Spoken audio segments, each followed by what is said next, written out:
Assalomu alaykum, kelajak mejiklari. Biz sizlar bilan boshlang'ich darslarimizda eslasangiz, birinchi bo'lib atom haqidagi ma'lumotlarni berib o'tdik va atomga doir hisob-kitobli masalalarni o'rgandik. Undan keyin molekulaga doir ma'lumotlarni berib o'tdik va molekulaga doir hisob-kitoblarni amalga oshirdik. Va bundan oldingi paragraflarimizda eslaydigan bo'lsangiz, modda haqida ma'lumotlarni berib o'tdik. Ana endi bugungi darsimizda moddaga doir hisob-kitoblarni o'rganamiz. Demak, bugungi mavzumizda nomi modda miqdori va mol ekan. Ya'ni biz moddaning miqdorini nima bilan o'lchaymiz degan savolga javob beramiz. Va undan tashqari molar massa haqida ham gaplashamiz. Demak, moddaning miqdorini biz mol yordamida o'lchar ekanmiz. Mol demak bu o'lchov birligi ekan. Ya'ni bu orqali moddaning miqdori o'lchanadi. Misol uchun olmani, sabzini miqdori nimada o'lchanadi? Donada sotib olmaysiz. Bozordan sotib olganda kilogrammda olasiz, misol uchun, to'g'rimi? Ya'ni o'lchov birligi kilogramm. Yokida bo'lmasa, magazinga kirgan holatda suvlarni sotib olmoqchisiz, to'g'rimi? Baklashkaga sanaysiz, ya'ni bitta baklashka 2 ta, 3 ta, ya'ni uni birligi tada hisoblaysiz, to'g'rimi? Aynan moddaning miqdorini biz molda o'lchar ekanmiz. Misol uchun, atom massalarini eslasangiz, nisbiy atom massalar bilan hisob-kitob qilardik yoki bo'lmasa absolyut massalar bilan hisob-kitob qilardik, to'g'rimi? Yokida bo'lmasa donada aytardik, bitta atom, 2 ta atom, ya'ni molda ishlatmasdik. Ana endi moddaga doir bo'lgan, ya'ni biror bir moddani oladigan bo'lsangiz, u katta narsa hisoblanadi modda. Misol uchun, mana shu yerga ozginagina suv qo'ysam, birinchi darslarda eslatsangiz, birning orqasida bir dunyo nollari bor bo'lgan qiymatcha molekula bor deb aytgandik. Ana endi ana shularni qulaylashtirish uchun biz, ya'ni hisob-kitobda qulaylashtirish uchun modda miqdori moldan foydalanamiz. Demak, mol ham fizik kattalik bo'lib, n harfi bilan belgilanar ekan. Bu ham kilogramm, grammdagi gap ekan, tushundingizmi? 1 demak, kilomolimiz 1000 mol, ya'ni 1 kilogramm 1000 gramm deganda gap. 1000 mol ekan. 1 molimiz 1000 millimol. Demak, 1 millimolimiz 1000 mikromolga teng ekan.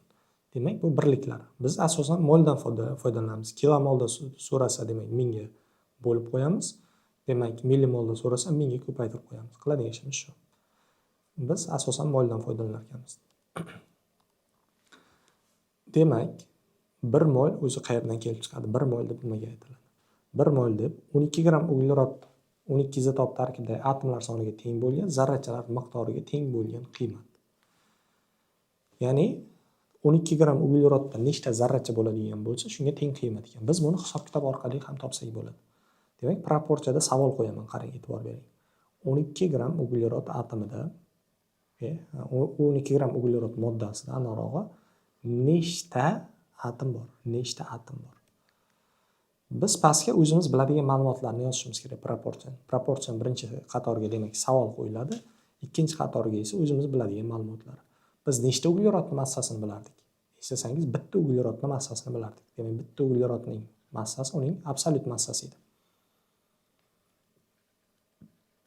1,993 10 usti minus 23 gramm edi. Biz ana endi 12 gramm ugleroddagi zarrachalar sonini topadigan bo'lsak, kelib chiqqan qiymatga, demak, 1 mol deyilar ekan. 1 ni 12 ga ko'paytirib 1,993 10 usti minus 23 ga bo'ladigan bo'lsam, 6,02 ko'paytirilgan 10 usti 23 kelib chiqadi. Ya'ni mana bu qiymat kelib chiqadi. Demak, 12 gramm uglerodda 6,02 10 usti 23 ta zarracha bor degani, bu 1 molimizning qiymati, demak, 6,02 10 usti 23 ta ga teng degan. Bu nima ma'noni beradi? Istalgan bir moddadan, istalgan bir narsadan 1 mol oladigan bo'lsangiz, undan 6,02 10 usti 23 ta bor degan. Ya'ni 1 mol istalgan moddadan oladigan bo'lsangiz, moddaning tarkibidagi zarrachaning nomi nima edi?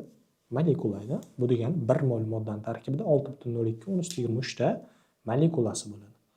Misol uchun biz aytgandik, modda faqatgina molekula emas, balki atomlardan ham tashkil topgan bo'lishi mumkin dedik. Misol uchun, oltin moddasini 1 molini oladigan bo'lsak, uni tarkibida 6,02 10 usti 23 ta, endi molekula deya olmaymiz-da, chunki oltin atom holatda. 6,02 10 usti 23 ta oltin atomlari bor degan ma'noni beradi. Tushundingizmi? Ya'ni biz 6,02 10 usti 23 ta demaymiz-da, bu hisob-kitobda noqulay, shuni o'rniga 1 mol deb ishlatib ketamiz. Ana endi masalalarda, hisob-kitoblarda tada toping deydida, orqasida na ko'rsatkichini berib qo'yadi.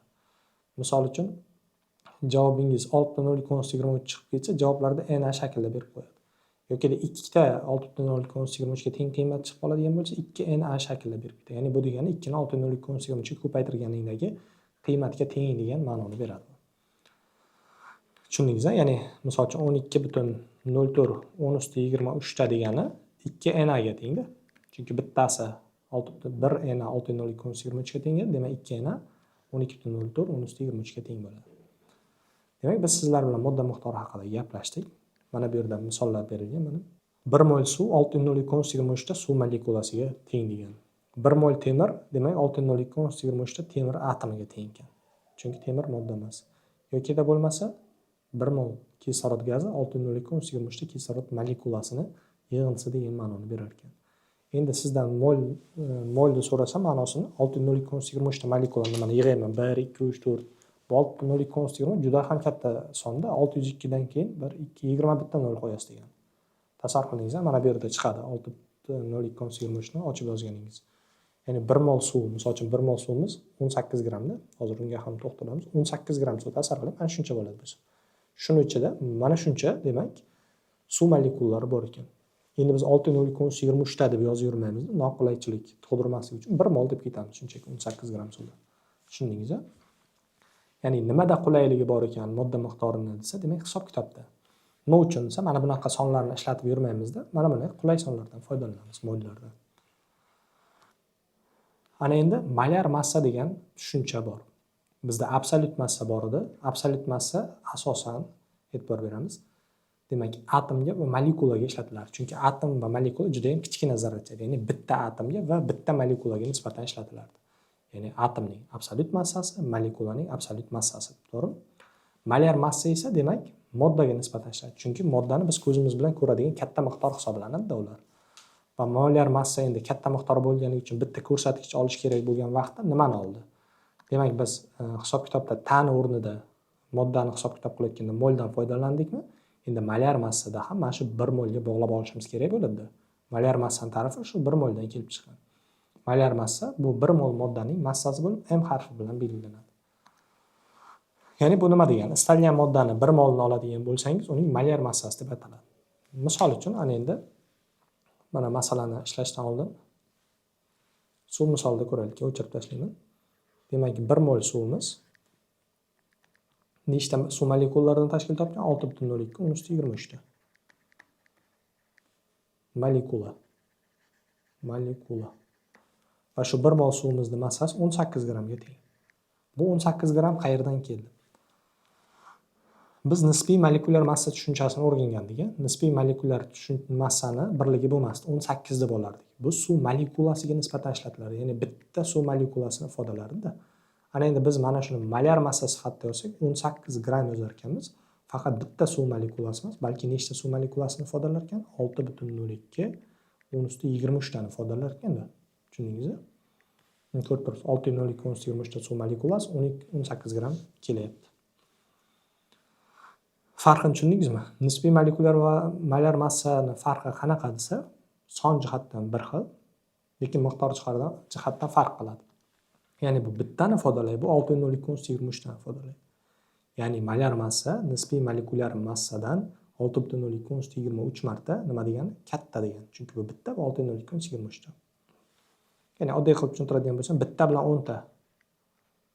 10 ta bittadan necha marta katta desam, 10 marta katta deysiz-da, to'g'rimi? Bu ham xuddi shunday 6.02 marta katta degan ma'noni beradi. Tushuntirish uchun faqat. Tushundingizmi? Molyar massa m harfi bilan belgilanar ekan va grammdagi ifodalar ekan, grammdagi. Va u 6.02 tani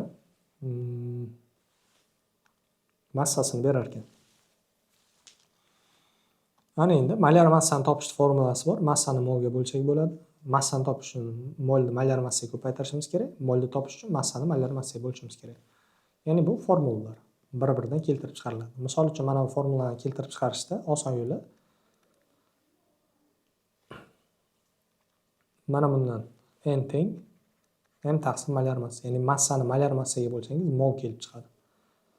Ana endi siz bundan massani topmoqchi bo'lsangiz nima qilasiz? Massada bu yerda bo'luv, mana bu m bo'luv degan. Bu tarafga ko'paytiruv qilib o'tkazib borasiz. Ya'ni tenglikni bu tarafga teskari bo'lib o'tadi.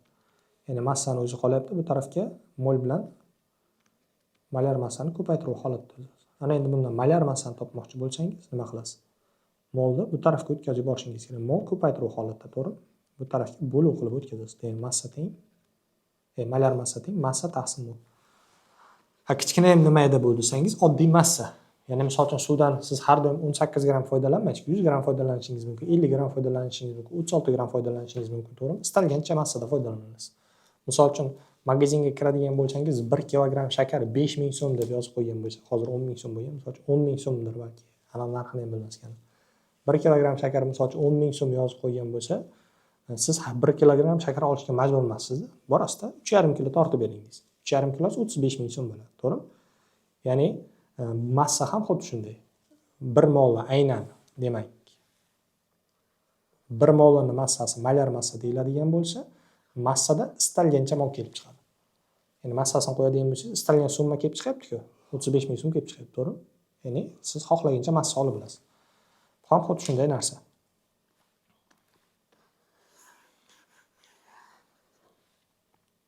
Ya'ni bu nima degani? Misol uchun 1 molimiz 18 gramligini bildik. Demak, 1 mol suvimiz 18 gram ekan. Bu qonun. Ya'ni istalgan moddani 1 molni oladigan bo'lsangiz, uni demak molyar massasi kelib chiqar ekan. U nisbiy molekulyar massadan bilan bir xil ekan qiymat.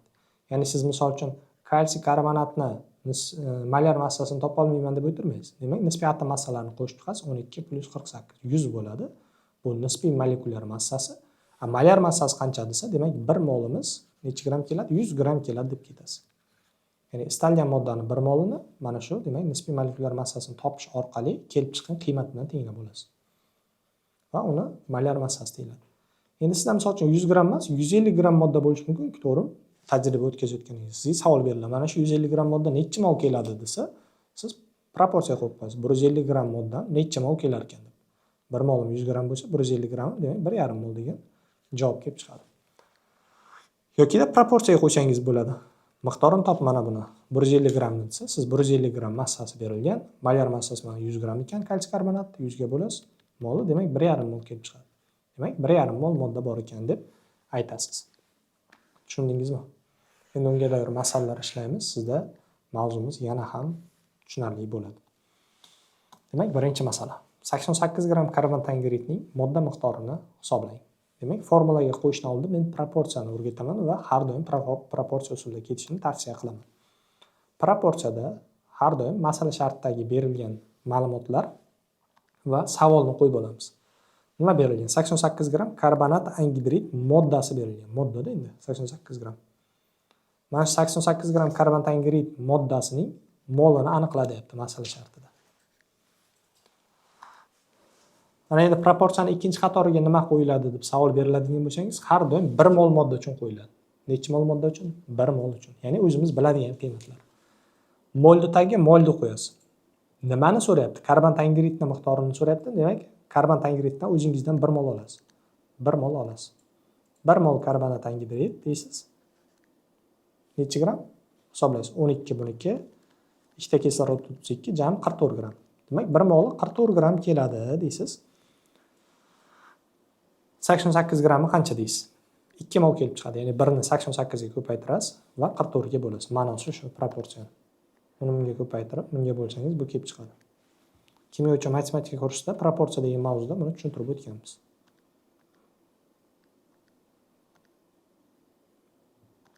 Bu demak birinchi usul. Ikkinchi usul formulaga qo'yib qo'yasiz. Bu sal tushunarsizroq. Ya'ni tushunarsiz degani ma'no, mazmun yo'qolib qoladi. Shunchaki massani olasiz 88 ni. Massa berilgan masala shartida. Molyar massasi necha? Karbon tangridrid 44. Shunchaki bo'lib qolsa 2 kelib chiqadi. 2 mol. Bu demak ikkinchi usul ekan. Istasangiz 1 dan ishlang, istasangiz 2 dan ishlang. Lekin birinchi usulni tavsiya qilaman. Bu tushunarli usul va murakkab masalalar kelganda ham aynan proporsiya usulida ishlaydigan bo'lsangiz qiynalmaysiz tushunishga. Imtihonlarga kirganda mana bu usuldan ketaverasiz lekin. Keyingisi demak 5 mol suvning massasini aniqlang. Birinchi bo'lib proporsiya yozganda nima qilamiz? Savolni tuzib olamiz. 5 mol suvning massasi qancha? Pastga necha mol suv uchun qo'yamiz? Demak 1 mol suv uchun qo'yamiz. 1 mol suv uchun. Mana bu yerda nimani moli berilgan? Suv moddasining moli berilgan. Demak, 1 mol suv moddasining moli. 1 molni tagiga olib qo'yaman. Mol har doim bir xil bo'lmasligi mumkin. Shunga aytayman. Hozir keyingi masalalarimiz chiqadi, o'shanda isbotini topadi o'zi. 1 mol suvning massasi qancha? Topganmiz, demak 18 gram. H2 ni hisoblab oldingizda. 1 mol demak 18 gram bo'lsa, 5 mol qancha? 5 ni 18 ga ko'paytirasiz, demak 90 gram chiqadi. Yokida bo'lmasa formuladan topishingiz kerak. Bizga massasini top deyapti. Massani topish formulasi molni molar massaga ko'paytirish degan. Molimiz 5, molar massamiz 18, ko'paytirsam 90 gram kelib chiqadi. Demak, massa 90 gram ekan deb qo'yasiz.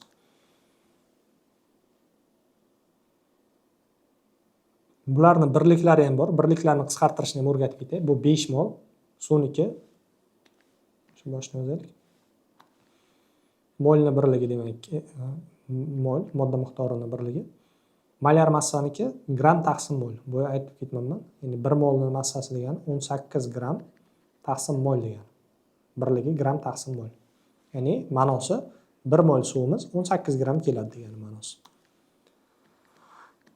18 gram taqsim molga ko'paytiradigan bo'lsam, mana bu mollari qisqarib ketadi. 5 kara 18 bizda 90 gram kelib chiqadi. Bu ikkinchi usul. Men yana tavsiya beraman, birinchi usuldan foydalaning. Keyingisida aytyapti, qaysi moddaning 2,5 moli, demak 70 gram keladi. Demak, qaysi moddaligini topishimiz uchun biz necha molni topa olishimiz kerak? Moddani 1 molni topa oladigan bo'lsak, uning molar massasi kelib chiqadi. Ya'ni kimyoviy formulasidan keyin foydalansak bo'ladi. Bizga ma'lumot berilgan 2,5 mol moddamiz demak 70 gram keladi.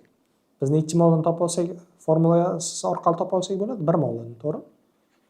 1 molimiz necha gram deb topa olaman? Demak, 70 ni 2,5 ga bo'laman. Bu degani 4 ga ko'paytirib bitta virgul so'r degani. 28 chiqar ekan. Ya'ni molar massasi 28 gram taqsim mol degani. Ana endi molar massasi kelib chiqdi. Men har bittasini, demak, molar massalarini topib chiqaman. Suvning 2,16 ni qo'shaman, 18 gram taqsim mol. Karbon tangridga demak 12 ga 32 ni qo'shaman, 44 gram taqsim mol. S12 demak 12 ga 14 ni 16 ni qo'shaman, 28 gram taqsim mol. 14 ga 16 ni qo'shaman, 30 gram taqsim mol. Bu molar massalar. Demak, moddani so'ragan vaqtda biz molar massasini topish orqali moddani aniqlasak bo'lar. Ko'rdingizmi? Molar massasini aniqlab oldik, 28 kelib chiqdi. Bu orqali mana moddani aniqlab olyapman. Demak, bu SO ekan. C javob bo'ladi. Ya'ni CO aniqroq, CO. Ana endi 3 ta masala ishladik. Ana endi bizga boshqacharoq savollar tushadi. Modda miqdori berilganda zarrachalar sonini aniqlash yoki teskarisi. Bu endi mavzu emas, masala. Ya'ni shunaqa savollar tushadi. Mana misol uchun 2 mol suv uchun endi molekulalar soni top deydi, tarkibda jam atomlarini top deydi, vodorodlarini, kislorodlarini, protonlarini, elektronlarini, neytronlarni har xil qilib savol beradi. Siz shularni topib bilishingiz kerak. Demak, siz 2 mol suv uchun topishni bilishingiz uchun 1 mol suv uchun bilishingiz kerak har qanday ma'lumotni. Chunki siz molekulalar sonini topishni ham o'rgandingiz, atomlar sonini ham, boshqalarni ham oldingi mavzularda o'rgandingiz. Faqat bugungi darsimizda shularni jamlaymiz. Yaxshilab e'tibor bering. Men birinchi navbatda 1 mol suv uchun topib chiqaman. Demak, 1 mol suvni molekulalar soni qancha? Hozirgina aytdik. 1 mol, har qanday moddaning 1 molda nechta zarracha bor? 6.02 10 + 23 ta. Demak, molekula bor. Tarkibidagi jami atomlar soni qancha? Endi buni strelka qilib ketaveramiz. Jami atomlar soni. Demak, 1 mol suvda qaraydigan bo'lsak, atomlar topishni o'rgangandik. Siz aytardingiz, bitta suvda 3 ta atom bor deb, to'g'rimi? 3 ta atom. Ana endi siz bitta suv uchun olmaysiz, qancha suv uchun olyapsiz? Har doim modda haqida gap ketayotganda 1 mol uchun olinadi. Endi molekulalarni esingizdan chiqaring. Endi asosan modda haqida gaplashamiz-da, chunki molekulalarga kamdan kam to'xtalamiz. Chunki kimyo fanining predmeti modda. Demak, 1 mol suvda 3 mol bo'ladi. Bitta suvda 3 ta atom bo'lsa, 1 mol suvda 3 mol atom bo'ladi. Ya'ni 2 mol vodorod atomi va 1 mol kislorod atomi. Demak, 1 mol suvda 6.02 ta molekula bo'lsa, molekulasidagi atomlar soni, demak, soni desa ta tushuniladi. Atomlarning miqdori qavsida mol deb berib qo'yilgan bo'lsa, molda so'rayotgan bo'ladi. Ta'da so'raganligi uchun 3 ni 6.02 / ko'paytirib yozamiz. Yokida bo'lmasa, buni tushuntirgandim. 3na ko'rinishda yozib ketsangiz ham bo'ladi. Ya'ni 6.02 / 23 ni qisqartirish ma'nosida 3na qilib ketiladi masalan shartlarda. Ana endi molekulasidagi vodorod atomlar soni. Vodorod atomlar nechta? 2 ta. Xato qilib qo'ymang. 1 molda 2 ta vodorod bor deb. Bu eng katta xato.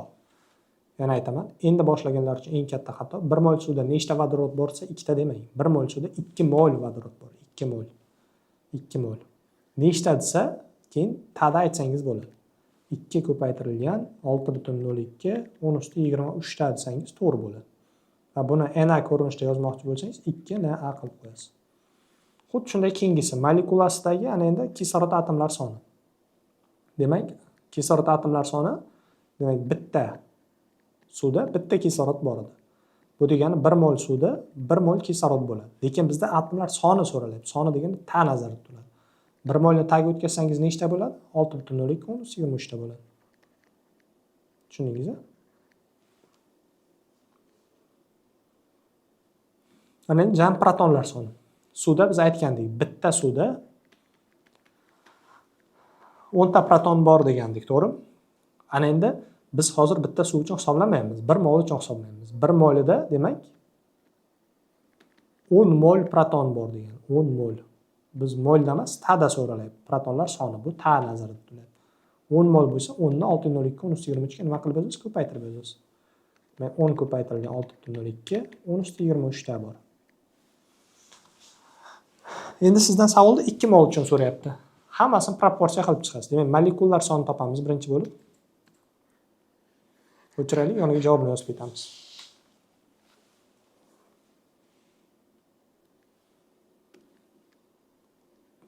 Demak, 1 mol suvda nechta molekula bor edi? Mana topdik, 6.02.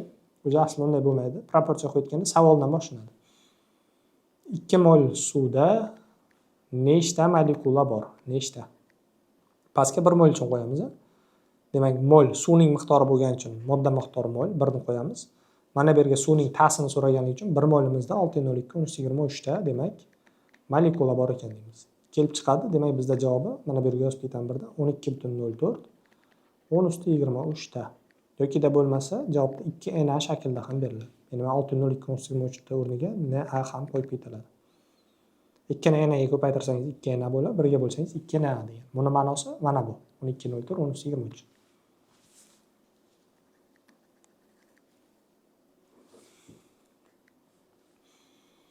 Ikki mol suv tarkibidagi atomlar soni. Mana biz 1 mol uchun bilamiz har doim. 1 mol suvda demak, tarkibidagi atomlar sonini so'rabdi. 2 molda nechta atom bor deyapti, jami atomlar. Biz 1 molda 6.02 deb qo'ymaysiz ana endi. Bu yerda molekula emas, atom haqida aytadi, jami atomlar. Bu yerda atomlar so'rayapti. Pastiga 1 mol suvdagi, mana 1 mol suvdagi atomlarni yozib qo'yishingiz kerak. 1 molda demak 3 ko'paytirilgan 6.02 / 23 ta atom bor. 2 molda qancha deysiz? Ikkisida demak 6 ko'paytirilgan 6.02 kelib chiqadi. Ya'ni 36.12. 10⁻23 ta bo'ladi. Yokida bo'lmasa buni 6Na shaklda yozsangiz ham bo'ladi. Ya'ni mana bu Na bo'ladi. 3Na ni 2 ga ko'paytirsam 6Na kelib chiqadi. Ta'sini yozmaysiz faqat. Mana endi vodorod atomlar soni. Vodorod atomlar soni demak 2 molida nechta vodorod atom bor? Biz 1 mol uchun yozamiz. 1 molida nechta vodorod bor? 1 molida 1 mol vodorod, 2 vodorod haqida gapiryaptik. 1 molida demak 2 mol vodorod bor. Mana 2 mol vodorod bor. Ta'da yozadigan bo'lsangiz 2 ko'paytirilgan 6.02 / 23 bo'ladi. Bu degani 24.08 bo'ladi. Ya'ni 2 ni 6.02 / 23 ko'paytirsangiz 12.04, 2 ko'paytirsangiz 24.08 bo'ladi. Demak, 24.08 10⁻23 ta degani yokida bo'lmasa tur Na degani bu. Ana endi molekuladagi kislorod atomlar sonini topishimiz kerak. 2 mol suvda nechta kislorod atom bor? Demak, 1 mol suvda 6.02 10⁻23 ta, demak, nima bor? Kislorod atomlari bor. 2 molda qancha desak, demak 12.04 10⁻23 ta kelib chiqadi. Mana shuni yozamiz javobga. Mana 3 ta yokida Na shaklda yozsangiz 2Na bo'ladi bu. Jami protonlar sonini topadigan bo'lsak, demak yana 2 molida qancha? 1 mol suvda, demak mana topdik. 10 ko'paytirilgan 6,02 10 + 23 ta ekan. Ya'ni mana bu 1 mol uchun bo'lgan ma'lumotlarni aytmoqchi edim boya o'zi. 1 mol uchun ma'lumotlarni siz yoddan emas, bilishingiz kerak. Har doim hisob-kitob qilib bilishingiz kerak. Masala sharti berilmagan taqdirda ham. Masala sharti bo'lmasa ham 1 mol suv uchun men mana shu ma'lumotlarning hammasini masaladagi sonlarsiz yozdim-da men. Ya'ni hech narsadan foydalanmadim. Faqat H2 degan formuladan foydalandim. Siz ham xuddi shunday har birini ichma-ichma yozishni bilishingiz shart va majbursiz. Endi buni topadigan bo'lsam, demak 120,4 10 + 23 bo'ladi. 120,4 10 + 23 ta. Yokida bo'lmasa, buni ma'nosi 20 Na degani ma'nosi. Tushundingizmi? Biz modda miqdori berilganda zarrachalar sonini aniqlashdik, o'rgandik. Ana endi teskarisini o'rganamiz. Masalalarga to'xtalamiz. Modda miqdori berilganda zarrachalar sonini aniqlash o'rgandik. Ana endi teskarisi. Ya'ni modda miqdorini top deydi.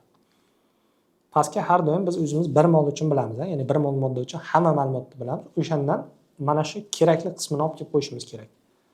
Savolda aytilyapti, 24,08 10 + 23 ta karbon tangidrid molekulasi necha molga teng? Yozib olamiz. 24,08 10 + 23 ta karbon tangidrid molekulasi necha mol? Pastga har doim 1 mol modda uchun qo'yamiz. Ya'ni 1 mol karbon tangidridga tegishli ma'lumotlar. Nimani molini so'rayapti? Necha mol? Misol uchun karbon tangidrid emas, necha mol atom deb qolsa, bu yerga karbon tangidridning molini qo'yib qo'ymaysiz. Bu yerga necha molga teng deb karbon tangidridning moddasini so'rayapti. Shuning uchun 1 molni o'zini olib kelib qo'yasiz hozir. Misol uchun kislorod atomlari necha mol deganda edi, 1 mol karbon tangidridda kislorodlarning molini olib kelib qo'yamiz 2 mol qilib. Tushundingizmi? Bunga doir masalalar bor. Ishlaydigan bo'lsangiz yana ham tushunarli bo'ladi videoni ko'rib bo'lganingizdan keyin. 2-3 marta ko'ring bu videoni iloji boricha. Chunki eng muhim mavzulardan biri. Bundan keyingi mavzular faqat mana shu hisob-kitoblarga doir qismlar ko'pda. 1 mol karbon tangidriddagi molekulalar soni. Har qanday moddaning 1 molda nechta molekula bor dedik? 6,02 10 + 23 ta. 24,08 10 + 23 qancha desak, namlar qisqarib ketadi. Bu bilan bu ham qisqaradi, 4 bilan 1 qoladi. 4 ni 1 ga ko'paytirib 1 ga bo'lsam 4 mol. Demak, javobimiz bizda 4 mol ekan. Keyingi 8 Na ta atom saqlagan metanning massasi qancha? Yana proporsiya qilamiz. 8 Na ta atom deb saqlagan metanning, metan deman, ammiakning massasi necha gram? Massasini so'rayapti. Pastiga necha mol modda uchun qo'yamiz? 1 mol uchun. Bu yerda mol berilmagan ketsangiz qo'rqmaysiz. 1 mol uchun biladigan ma'lumotlarni so'raysiz. Nimani massasini so'rayapti? Ammiakni. Demak, 1 mol ammiakning massasini pastiga olib qo'yasiz. Yana aytaman, proporsiyaning tagiga 1 mol uchun qo'yayman. 1 molini, demak, mana bu 1 mol deb qo'ying degani emas bu har doim. Nimani so'ralsa, nima so'ralyapti? Massa so'rayapti, demak 1 molni massasini olib qo'yasiz. Soni so'ralsa 1 molning sonini olib qo'yasiz. Tushundingizmi? 1 moli demak 12 gram. Bu yerda nima berilgansa, atomning soni. 1 molda necha mol atom bor? 1 molda demak 1 mol azot, 3 mol vodorod, jami 4 mol atom bor. Lekin bu yerda bizda nima deb berilgan? Ta'da berilgan.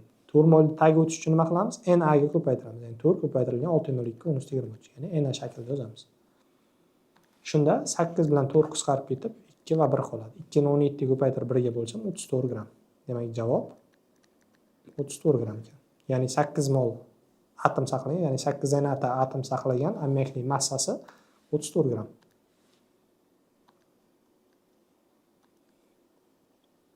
Keyingi savol. 6 Na ta atom emas, endi aynan vodorod atom saqlagan metanning massasi qancha deb. Pastga 1 mol metan uchun qo'yamiz. 1 mol metan. 1 mol metan necha gram keladi? Gramda so'rayapti javobda. 1 mol metan 16 gram. Demak, 16 ni qo'yaman. Bu yerga vodorod atomi saqlagan deb. Demak, 1 mol metandagi vodorod topa olishim kerak. 1 molda mana 4 mol vodorod bor. 4 mol vodorod. Lekin molda berilgan yo'q, Na da. Shuning uchun buni Na ga ko'paytirsam, o'tkazsam 4 Na bo'ladi. 4 Na. Qisqaradiganlarni qisqartiraman. 16 bilan 4 ni qisqartirsam bo'ladi 1, 4 qoladi. 4 ni 6 ga ko'paytirsam 24, 1 ga bo'lsam 24 gram. Demak, javob 24 gram kelar ekan. Ya'ni 6 n atom vodorod atomi saqlagan metanning massasi 24 gramm. Keyingisi 6.02 elektron saqlagan suvning massasi. Savolda yozib olamiz. Proporsiyada 6.02 ta elektron saqlagan suvning massasi. Pastga necha mol suv uchun qo'yaman? Har doim 1 mol uchun qo'yaman. 1 mol. Massasi deyapti, demak 1 mol suvning massasi 18 gramm bo'ladi. 1 mol suvdagi elektronlarni topib olishim kerak. Chunki bu yerda elektron berilgan, pastga ham elektron qo'yaman, faqat 1 mol suvdagi. 1 mol suvda 10 mol elektron bor. Tagiga o'tsam 6.02 ga ko'paytiraman. Demak 6.02 ta bo'ladi.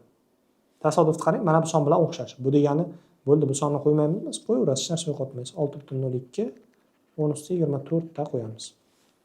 Endi zo'r taraf mana bular qisqarib ketadi. 1 qoladi. 18 ni 1 ga ko'paytirib 1 ga bo'lsam 18 gramm kelib chiqadi. Demak 6.02 ta elektron saqlagan suvning massasi ham 18 gramm kelar ekan. Ya'ni bu yerda 1 mol suv berilganda. Tushundingizmi? Demak, modda miqdori berilganda zarrachalar sonini aniqlashni o'rgandik va zarrachalar soni berilganda mana har xil elektroni, vodorod atomi, molekullar soni, umuman istalgan bitta zarracha berilganda u orqali moddaning miqdorini yoki bo'lmasa moddaning massasini topishni o'rgandik. Demak, bugungi darsimiz aynan moddaning hisob-kitoblariga doir oddiy qilib aytganda, ya'ni massasini topishni o'rgandik, molini topishni o'rgandik, to'g'rimi? Ya'ni zarrachalari berilgan bo'lsa, zarrachalarni topishni o'rgandik va hokazo. Ya'ni bugungi o'rganganlarimiz. Darsimiz, ya'ni paragrafimiz tugadi. Sog' bo'ling, salomat bo'ling.